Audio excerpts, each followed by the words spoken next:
Hey everyone, it's Karen from Mayfly Life. Today I'm going to be trying something a little different.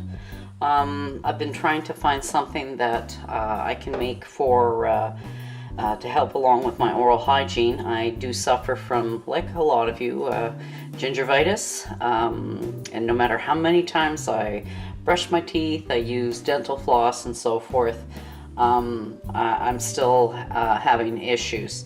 So I wanted to make a mouthwash rinse, but I sure as heck did not want to spend the kind of money that you have to pay sometimes for certain brands of the store-bought. Plus, I want to go more natural. So of course, I did some research and cruising and taking a look at various recipes, and I came up with this.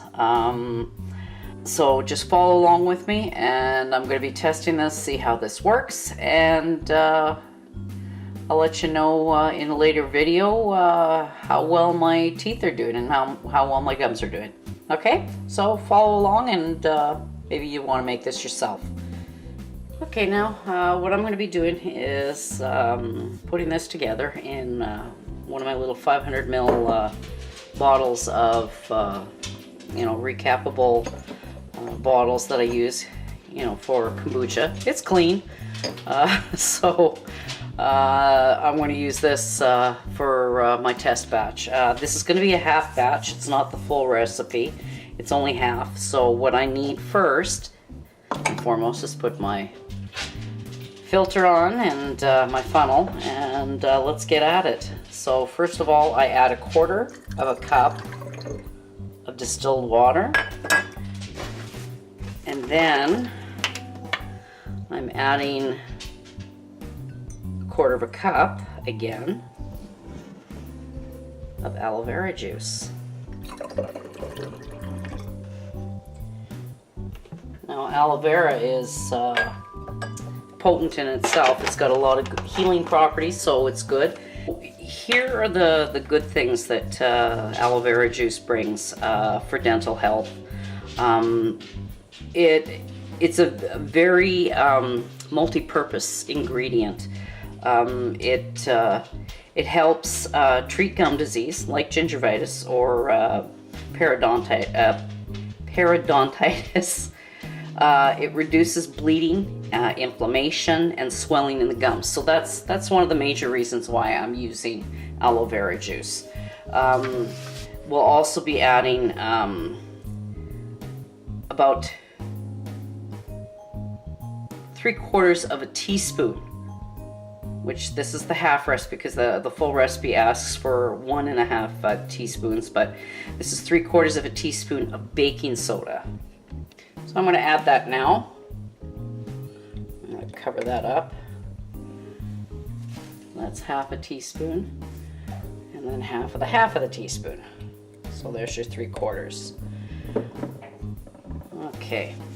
So also you want to add 2 drops, but in this case it'll be 1 drop of peppermint essential oil, and I'm just going to add that right in there. Okay. And also 1 drop of tea tree.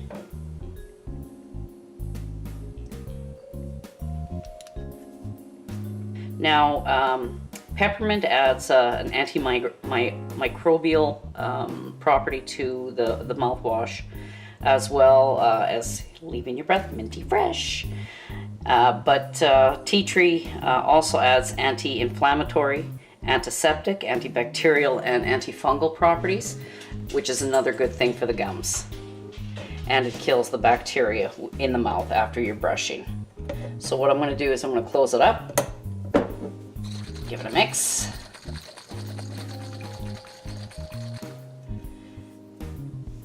There you have it. Simple. So I'm going to try this out, see what it's like, get